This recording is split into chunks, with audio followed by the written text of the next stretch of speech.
Hello, welcome to my channel. আজকের ভিডিওটা শুরু করছি মাছ কেনা দিয়ে। এই যে মা মাছ কিনছে, বাইরে আমাদের এখানে মাছ দিয়ে যায়, সাইকেলে করে আসে, আরো দুজন এমনিও আসে, ঝুড়িতে করে নিয়ে আসে। এই যে মাছ কিনছে, ছোট মাছ আছে। আর এই মাছগুলো খেতেও বেশ ভালো লাগে, বর্ষার টাইমে এই মাছগুলো মিষ্টিও লাগে বেশ। এই যে মাছ ওজন করছে, আমি তখন ছেলেটাকে ঘুম পাড়াচ্ছিলাম ভেতরে। হ্যাঁ, অনেকক্ষণ উঠে গেছে, তো সকালে ভোরবেলায় উঠে যাই, ওই জন্য ঘুম পাড়াচ্ছিলাম। আর এই যে মাছ কিনছে, এই যে মাছ ওজনও করছে, ওজন করা প্রায় হয়ে এসছে। এই যে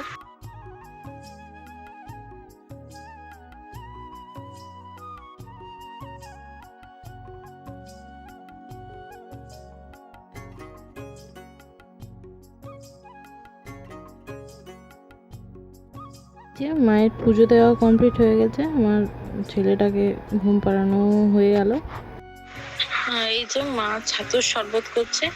আজকে ছাতুর শরবত খাওয়া, আজ মুড়ি বা অন্য কিছু খেতে ইচ্ছা করছে না। এই যে ছাতু দেওয়া হয়ে গেছে, এবার একটু নুন দিল, তারপর নুন দেওয়ার পর আর তারপর একটু জল দিয়ে ভালো করে মিক্স করে নিলে, অল্প জলে ভালো করে মিক্স করে নিলে তারপরে একটু জল দিলে খেতে ভালো লাগে। তারপরে এই যে পেঁয়াজ, লঙ্কা কুচো, আর তারপরে একটু লেবু দেবে। লেবু বীজগুলো খুব থাকে, তো ওগুলো ছাড়াচ্ছে আর কি। ওই লেবু দেওয়া হলো, ভালো করে মিক্স করে দিচ্ছে। তারপর আবার ভিডিওটা বিকেল বেলায় শুরু করছে। তোমাদের সাথে একটা রেসিপি শেয়ার করি। এটা হচ্ছে আমি করেছিলাম আর কি চিলি পটেটো।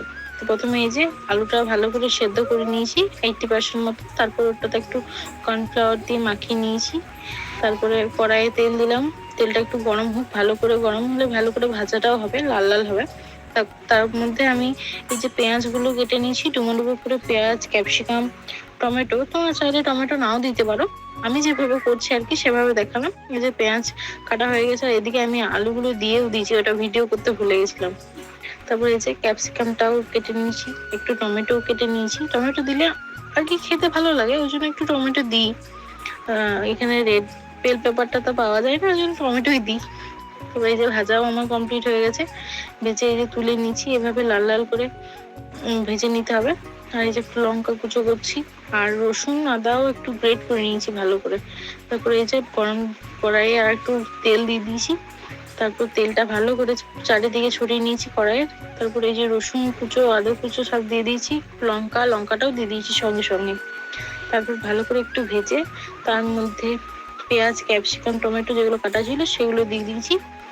অল্প করে ওগুলো ভেজে নিয়েছি, খুব বেশি একটা ভাজতে হবে না। তারপরে ওটাতে যে টমেটো সস, সয়া সস আর একটু চিলি সস আর কি দিচ্ছি, যাতে ঝালটা একটু হয়, সেটা মিক্স করে পরে তারপরে ওটা কড়াইতে দিয়ে দিয়েছি। একটু নুন দিয়েছি, নুন দেওয়ার পর টমেটো সসটা যেটা মিক্স করে রেখেছিলাম সেটা দিলাম, দিয়ে ভালোভাবে নেড়ে নিতে হবে কিছুক্ষণ।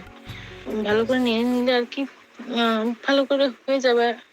ভালো করে একটু মিশিয়ে নিচ্ছি। তারপরে এই যে আলুগুলো যেগুলো ভেজে রাখা ছিল সেগুলো দিয়ে দিলাম, নিয়ে আর একটু ভালো করে নেড়ে দিয়েছি। তারপরে এটা একটু হোক, তার মধ্যে আমি একটু জলও অ্যাড করেছিলাম, সেটা ভিডিও করা হয়নি। জলটা একটু ফুটে উঠলে তার মধ্যে কর্নফ্লাওয়ার গোলা ছিল 1 চামচ জলের বাটিতে, সেটা দিয়ে দিয়েছি। আর একটু ফুটলো হালকা, ওই নাড়তে নাড়তে যেটুকু ফুটেছে তারপরে আমি নিয়েছি। বাস, আমার রান্না কমপ্লিট। এদিকে আমার রান্না কমপ্লিট হয়ে গেছে। তারপরে ওই যে ছেলেরা গান চলছে, একটু নাচছিল। এটা আমাদের বাড়িতে নয়, ওই আমাদের ওই আরেকটা বাড়ি আছে, ওই বাড়িতে নাচ করছিল আর কি। ভিডিওটা এটার সঙ্গে অ্যাটাচ করে দিলাম, দেখতে ভালো লাগবে। এই যে নাচ করছে ও, মানে গানটা শোনানো যাচ্ছে না কি, কোন গানে নাচ করছে বুঝতে পারছেন, কপিরাইট চলে আসার ভয়ে। এই যে নাচ করছে। আর আজকের ভিডিওটা এইটুকুই রাখছি, পরে আবার দেখা হবে অন্য কোনো ভিডিওতে।